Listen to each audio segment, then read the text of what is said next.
It's a beautiful day. It is like 45 degrees. It's kind of warming up.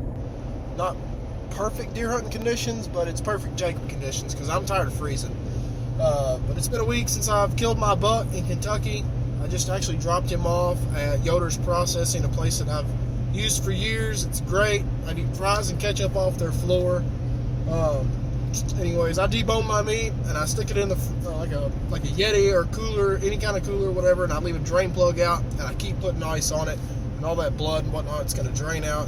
Meat's going to be a lot better. But I just dropped it off. It's about 9:30 and I'm heading to Tennessee right now. I got my climber in the back, inside's pack, and I'm pretty excited to try it out because I've got a cool configuration for my 4th arrow camera arm. And the goal today is kind of ease my way into this block of land. I've been looking at it, land between the lakes, and just kind of hunt my way in as far as like looking for sign, rubs, scrapes, and I've kind of got a couple pinch points picked out on Onyx maps, and just going to see if I can find any sign amongst any of what I've been looking at. And I'm going to be hunting pretty much from 11:30 to dark. It doesn't have to be a big buck today, I can tell you that, because I'm ready to punch a Tennessee tag for the first time ever on a deer.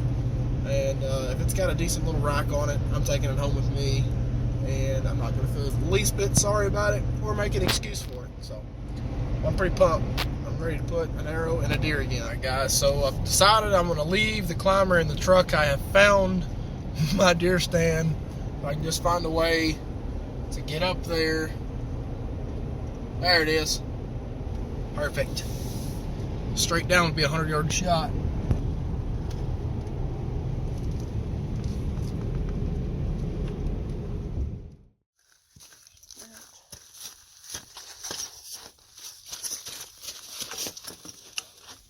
Everybody makes it out to be so much fun. Self-filming all your deer hunts. They don't tell you that every time you go in the woods, you've got 30 pounds on your back. Which doesn't seem like a lot, but when it's real awkward. It's a good thing this insight straps right to my climber. But anyways, I got about a 500-yard trek ahead of me to where I think I want to go. It's not going to be any crops, it's just this open grass kind of area. And I'm going to be looking for open scrapes along the field edge. Try to set up somewhere close to one of those.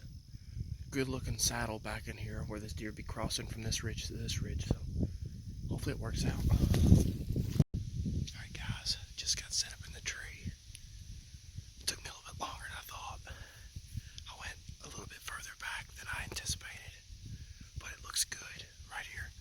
I don't know if you can see it or not, but right down here there's an old deer stand still strapped to this tree. I bet it's probably 40 years old. Line right across this creek in front of me, and some guy's got a trail camera down here on a tree about 50 yards. So I'm gonna go with this is probably not a bad spot to sit.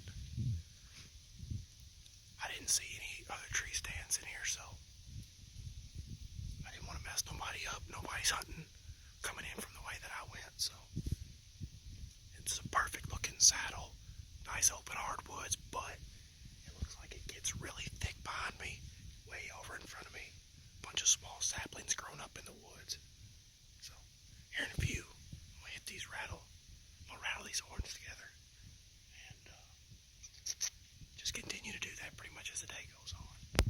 So I'm settled in, and I'm really loving the idea that I come up with for this camera arm. I love my 4th arrow accessories. Everything about a 4th arrow camera arm, but when you're walking in so far on public land, I just felt like it'd be easier to bolt this attachment right to my stand. All I gotta do is take my arm and my camera in. It works out perfect. Set up in a great looking spot. I'm pretty excited. It's about 1 o'clock, and I'm sure I'll see something before the day's over.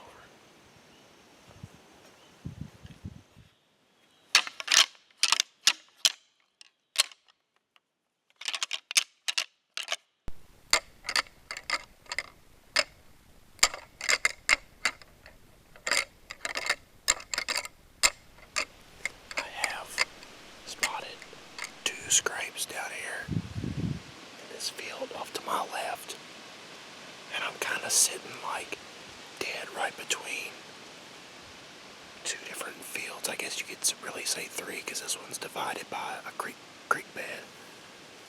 If I had to guess, with this rub line being right through here in the middle of these fields, imagine these deer pinch down through these valleys behind me. You can see maybe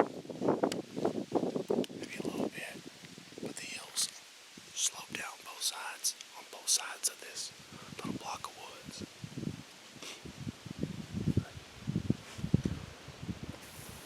Well, it's getting to be about that right time of day.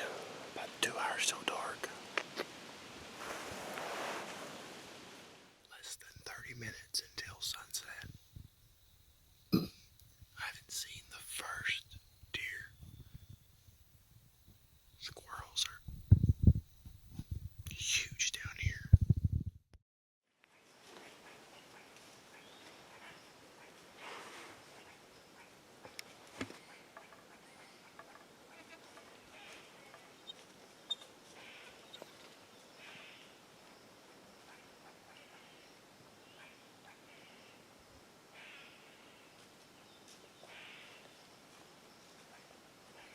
Meh.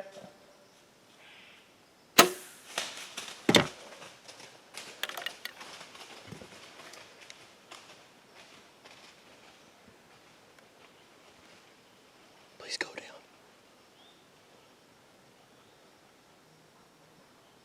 Please go down. Oh my God. I think he just hit the dirt. Oh my God. Oh, he had me. He knew something was up. I couldn't move my camera. I think I just drilled a freaking publicly giant. Oh my God. No freaking way. There's no way this is real. A public land giant. I think I just drilled him. It sounded like it went down right over there. I'm not sure. Oh my God.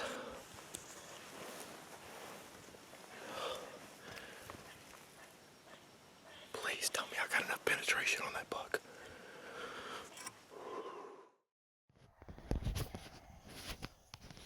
All those coyotes are back there just where I shot that buck. Woo! Maybe they're gonna find him for me. Alright guys, so I'm on my way back to look for this buck I shot last night. And I just stopped at a kind of like the game check station for Land Between the Lakes, and I talked to a lady and a guy up there, and I was kind of asking questions based on if this deer is pretty much eaten up by coyotes, or if I even find him. He's so far back in there that it would be crazy for me to drag him out, and I'm not allowed to drive my truck back there, I don't believe, unless the gate's open, and as of last night it wasn't open. So I'm gonna pull an elk hunt if I find him, and looks like we're probably just gonna quarter him up back there on the ground. And if he's big enough, you know, cape him out, which I hope he is, because I think he was a pretty nice deer. But yeah, I guess that's what I'm gonna do. Take the game bags back there I have left over from elk season, because I didn't kill an elk, and quarter this deer up on the ground. And the first step is finding him, and I hope he's dead. I just want to make a clean, ethical kill on everything I hunt, and sometimes it doesn't happen. But I think with the penetration I got, I think I might have killed this deer. So I'm back here. This is the tree. All the sun. There it is. Okay. I believe this is where he was standing. And this is where I found the blood. And I guarantee you I'm not going to find a whole lot. So I'm just going to start easing this way, and hopefully I see him. There's a little bit more blood now. You can see it coming out just a little bit better. Look at this. It's bubbly. That looks like lung blood.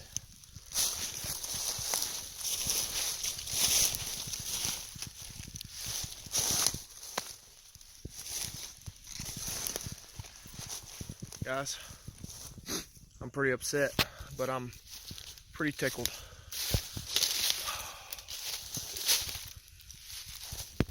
Man.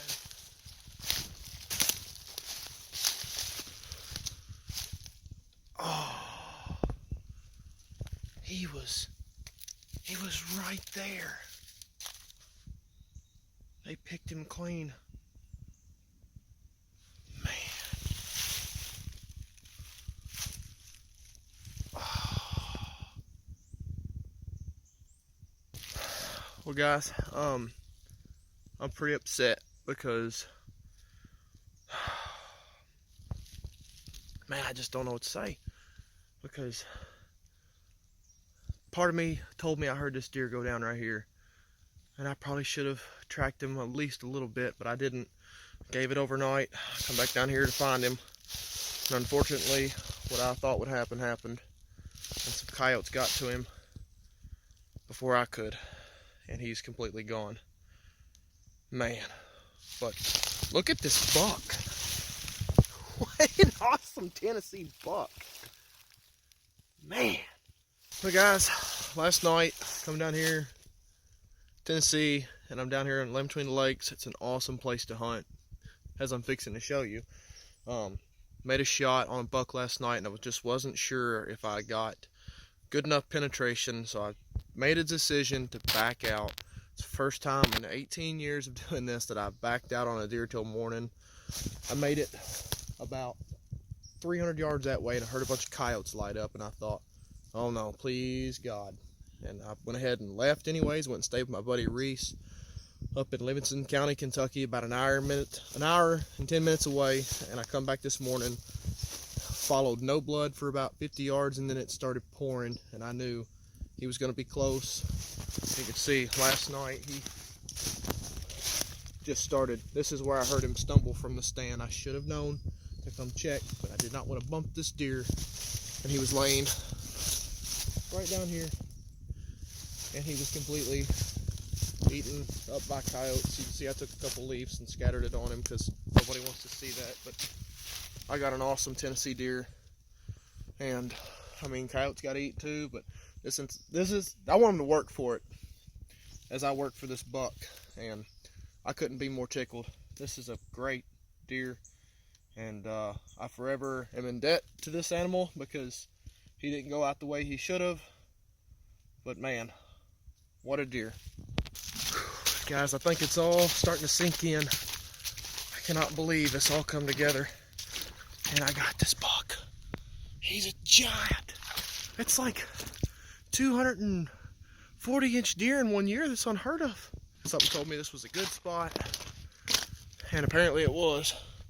Because I've got a great buck back here. I'm tore up he got eaten by coyotes, but I'd hate to bump him last night, but I think he was dead within probably 10-15 minutes, which stinks, but oh well. Won't you tickle